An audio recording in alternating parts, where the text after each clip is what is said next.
warm welcome. You're watching India Today Explains. I'm Akshita Anandagopal, and over the next half hour, I'll break down the top stories of the week for you. So what's coming up? With an Arunachal woman being harassed at the Shanghai airport, we'll tell you about how China has repeatedly tried to claim Arunachal as theirs. Also, we talk about Imran Khan being MIA, why he's in jail, what are the charges against him. We'll break that down for you. Also on the show, the new X feature that tells you the origin of posts that sparked a storm globally.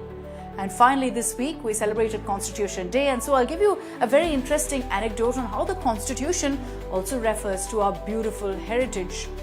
All that and more coming your way. Let's get started. A recent incident at the Shanghai Pudong International Airport has once again pushed Arunachal Pradesh in the spotlight of the long-running India-China dispute.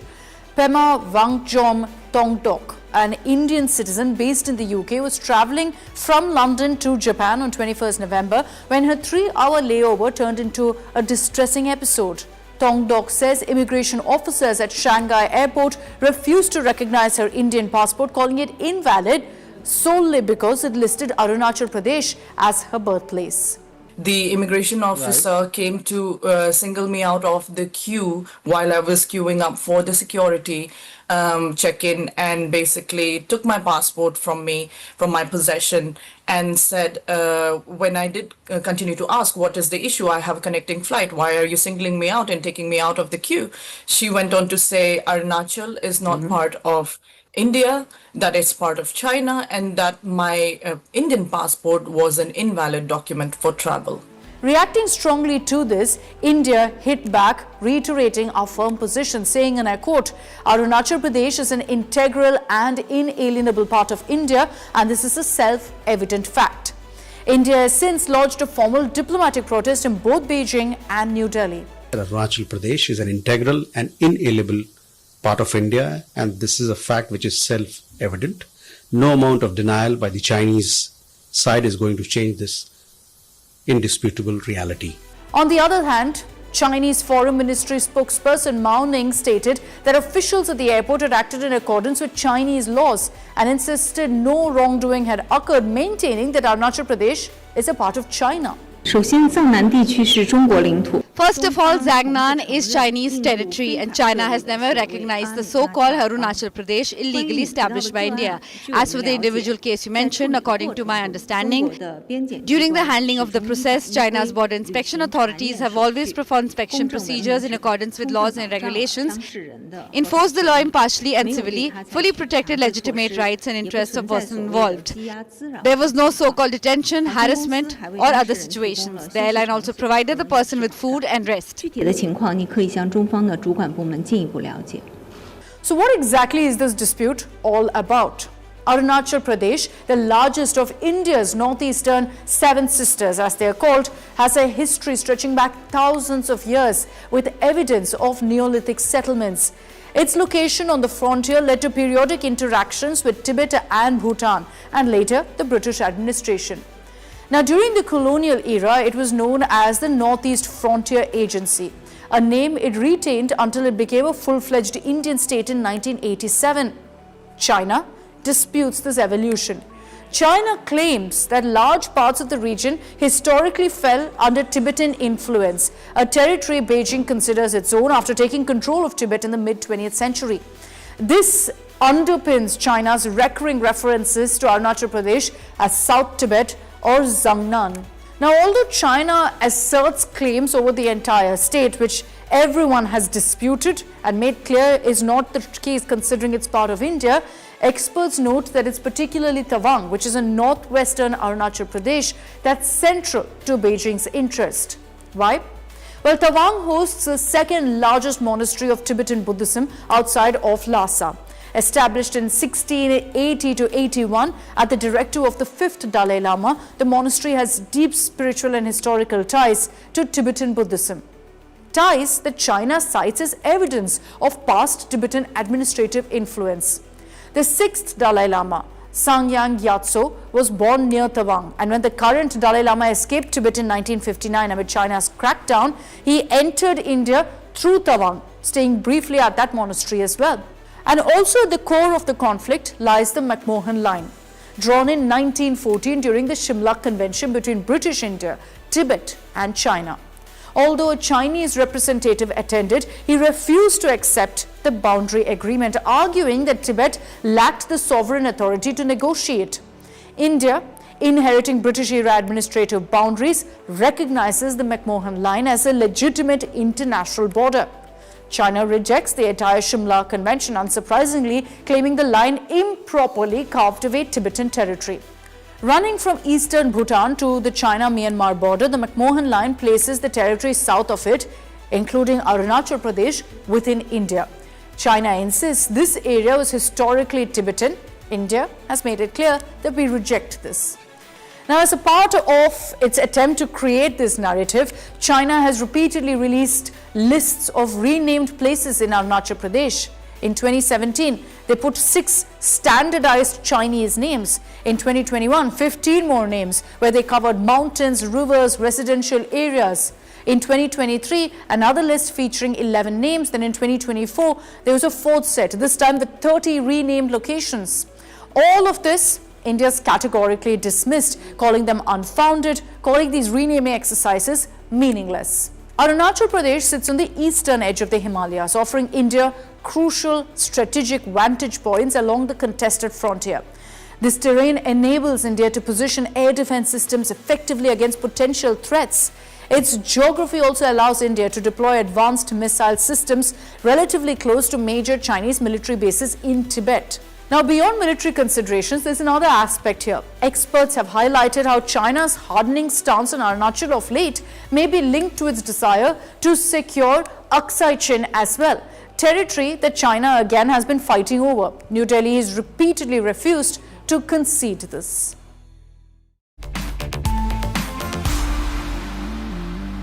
A wild claim ricocheted across social media on Wednesday after an Afghanistan outlet reported that former Pakistan Prime Minister, PTI founder Imran Khan had been killed inside Rawalpindi's Adiala jail. Within minutes, the rumor spiraled, leading to frantic posts on X speculating about this death. The unverified claims surfaced amid allegations from Imran Khan's sisters that they're not being allowed to meet him. This isn't the first time rumors about Imran Khan's demise have spread on social media. In May, a document bearing the letterhead of the government of Pakistan's Ministry of Foreign Affairs claiming that Khan had died in judicial custody and that the circumstances of his death were under investigation went viral.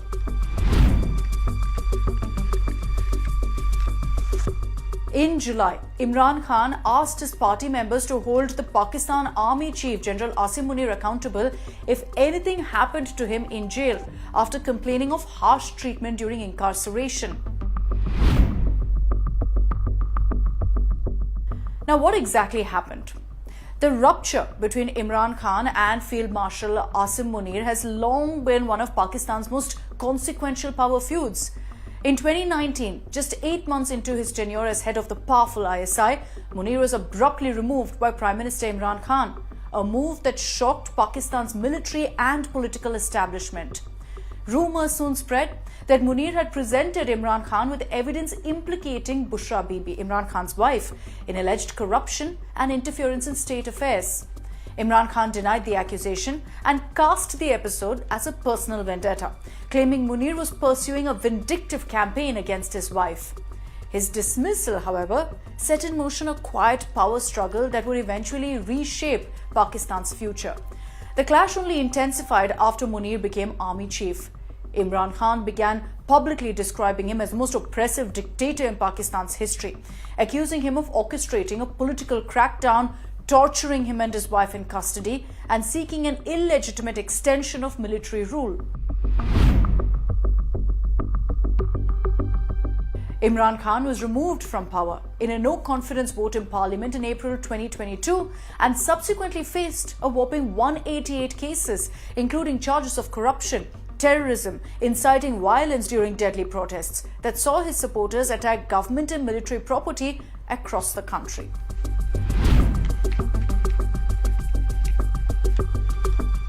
The cricket star turned politician is currently serving a 14-year jail term on charges that he and his wife were gifted land by a real estate developer during his premiership from 2018 to 2022 in exchange for illegal favors.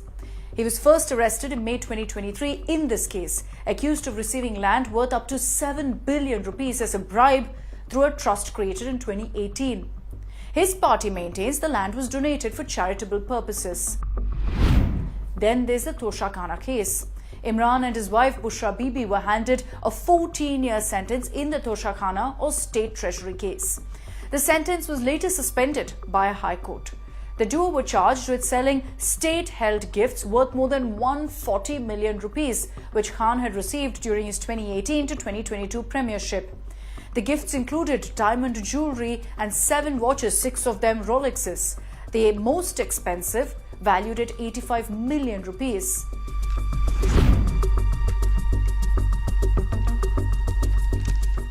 Then the other case, in June, the Islamabad High Court overturned Imran Khan's conviction on charges of leaking state secrets.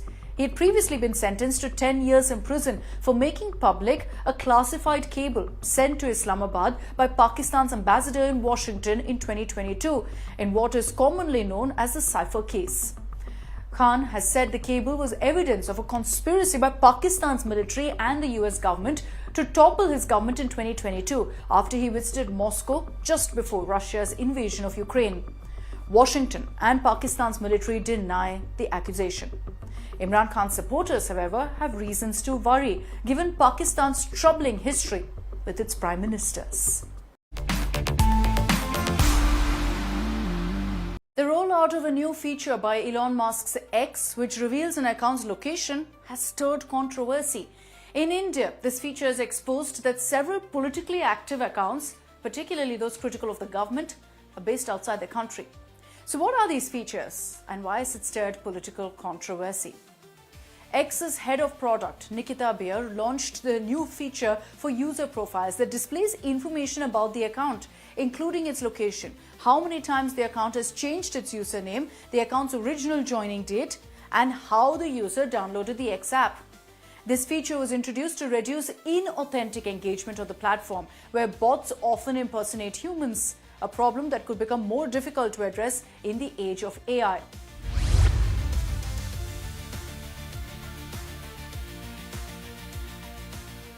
Now, shortly after the launch of the location feature, it exposed a network of foreign-operated accounts that were promoting divisive narratives within India. Many of these accounts, which are particularly critical of the government and have anti-Hindu content, are being run from countries like Pakistan, Bangladesh and other Asian nations. For example, consider the ex-user with the profile at Chaturvedi Swat. Her profile features a photo of an Indian woman in a sari with Jai Hind written in the bio and India listed as a location. She seems to have an opinion on every major political issue in India, from the Red Fort blast to the Bihar polls. But, according to X's new feature, the account is based in Pakistan. With over 2,000 posts criticizing the Indian government on various issues, including national security, this purported left-wing account has likely been operated from Pakistan. Similarly, other accounts operated from West Asia and Saudi Arabia have impersonated users from Uttar Pradesh and Mumbai, posting comments on political and sensitive religious issues. These accounts appear to use tools to draft perfect Hindi posts mimicking Indian internet users.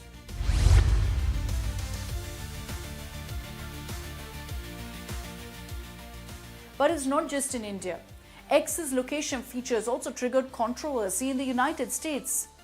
Numerous right-wing personalities and promoters of Trump's MAGA, Make America Great Again campaign have been found to have accounts based in Nigeria, Bangladesh or Eastern Europe. For instance, an account called Ivanka News, which describes itself as a fan account for Trump's daughter, has accumulated more than 1 million followers and has previously posted about voting for the president last year. The account, however, is based in Nigeria and its username has changed 11 times since 2010, according to X.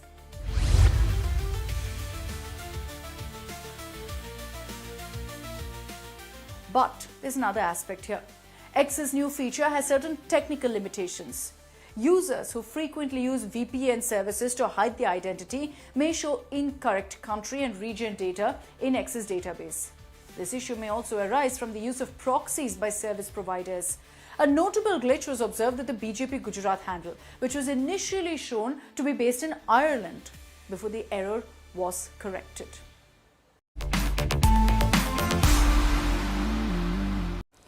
On 26 January 1950, India became a democratic republic. 2.5 years ago, the British Empire passed power into the hands of the Indian people. We became an independent country, and today, by the proclamation of our constitution, made by our own people in the exercise of the wisdom and the determination and the collective responsibility, we have set the formal seal to the inauguration of that freedom in the form of a constitution. It took 2 years, 11 months and 18 days, however, for our constitution framers to draft a document strong enough to protect the rights of the people and ensure a free and fair atmosphere where we live. But did you know that along with protecting people's rights, the makers of our constitution also worked on preserving our ancient heritage? This responsibility was actually given to one of the pioneers of modern Indian art, Nandlal Bose, by the then Prime Minister, Pandit Jawaharlal Nehru. He illustrated the Indian constitution with 21 images crafted on the first page of each part. Now, there is no direct relation between the image and the part in the constitution, but they highlight the illustrator's intention to draw attention to India's glorious historical past. So what we're going to do is we're going to break down for you those 22 images and what they symbolize. The first image is the seal from the Indus Valley civilization. This is on part 1, the Union and its territory. It includes a powerful zebu bull with a short, undeciphered Harappan inscription. The large horns, the humped back, it symbolizes power, strength and leadership. Part 2 of the constitution is about citizenship. That's decorated with the image of a Gurukul in Rishi's ashram. This resonant illustration depicts ancient India's traditional education system where students lived with the teacher and learnt values, knowledge and discipline. Part 3 of the constitution is about fundamental rights, as we all know. That has an illustration of the Ramayana featuring Lord Rama, Sita and Lakshmana, symbolizing the victory of truth and righteousness over evil. Part 4, Directive Principles of State Policy. There's an illustration of the Bhagavad Gita showing Lord Krishna guiding Arjuna at Kurukshetra. This represents wisdom, duty and moral courage. The 5th part contains an illustration of Buddha depicting his first sermon at Sarnath. Part 6 portrays Mahavir Jain, the last Jain Tirthankara, representing non-violence, discipline and spiritual purity. Then there's an illustration of Samrat Ashoka's Buddhist mission after the Kalinga War, and this symbolizes his efforts to spread peace across Asia. This is part 7. Part 8 reflects the Gupta age, the golden era of India, known for remarkable advancements in science, maths, literature and art. We've covered 8 parts for you. Part 9 opens with the depiction of the court of King Vikramaditya, symbolizing justice, wisdom and cultural patronage. And part 10 illustrates Nalanda Mahavihara, the global center of learning. For 800 years has attracted students from across the world. There's a representation also of the artistic splendor of Odisha in part 11, showcasing the temple architecture, sculpture, dance and cultural creativity. Now in part 12, there's a feature of Lord Shiva as Nataraja. We've all seen, of course, that beautiful pose performing his cosmic dance, symbolizing the cycle of creation, preservation and destruction. Part 13 showcases Mahabalipuram of Tamil Nadu, the architecture, their extraordinary Pallava artistry and architectural skill. Part 14 begins with a scene from the court of Emperor Akbar, representing cultural richness, architectural genius and ideals of religious harmony. Illustrations of Chhatrapati Shivaji Maharaj and Guru Gobind Singh adorns part 15. Shivaji, of course, symbolizes bravery and leadership. Guru Gobind Singh represents sacrifice, courage. Then we get to part 16. Rani Lakshmi Bai of Jhansi and Tipu Sultan. Rani Jhansi symbolizing fearless resistance in 1857. Tipu Sultan, the tiger of Mysore, sometimes controversial but representing resistance to the British. Then 17 and part 18, they pay tribute to Mahatma Gandhi, the apostle of peace, of non-violence, honoring his leadership in India's freedom struggle. And then you have many more of our heroes represented. Part 19 includes Netaji Subhash Chandra Bose, symbolizing revolutionary spirit and the call for complete independence. Part 20 glorifies the beautiful, majestic Himalayas, strength, purity, spiritual power. The 21st part depicts the scene of the desert, representing India's geographical diversity by depicting the Thar Desert. And finally, part 22. The boats in part 22 remind us of the endless ocean that make India and Hindustan truly Sare Jahan Se Acha, symbolizing the eternal quest of the people of India to sail beyond limitations. So the Constitution book that we hold has so much of meaning and messaging. That's all we have time for in this edition of India Today Explains. Thanks very much for tuning in. I'll see you same time next week.